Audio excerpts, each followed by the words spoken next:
basin entrance. So perpendicular to the basin or the red nun, and proceed in. Please drive your ships early and keep spacing. A little bit windier than this morning.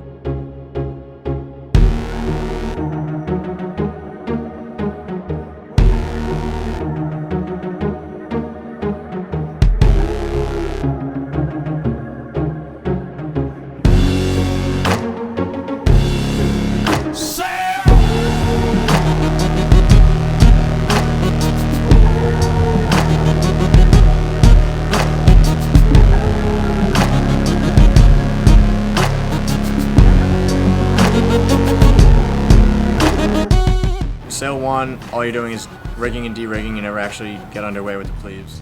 They at least have a little bit of familiarization next time they come out. For Sail 2, what we do is we teach them tacking and a little bit of stopping the boat and restarting it again, tacking, putting the bow through the wind and changing direction, sailing upwind. Sail 3, we introduce them to jibing. It's a little more complex, a little more safety concerns to worry about. Jibing is putting your stern through the wind to change direction, go from broad reach to broad reach. Sail 4, we kind of put everything we've learned together and do man overboard and then recovery of the man. So that's usually one of the more fun ones. And then Sail 5 is a review of everything, and that's the whole BSD program.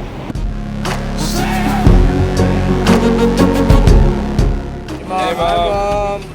Like, everyone's accommodated no matter what your skill level with sailing is, prior experience. As long as you're willing to learn and you're willing to pay attention, then you're going to learn how to sail.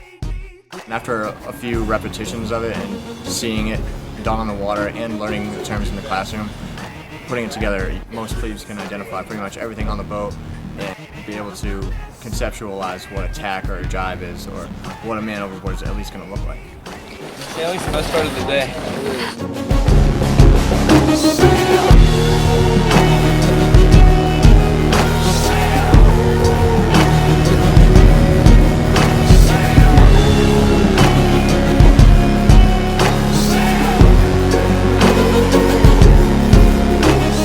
At least 4 safety boats on the river at all times. Try to equally space them out. So if we have people in a given area, we have one on each 4 corners type deal going on. So at any time, any boat can be contacted by the safety crew.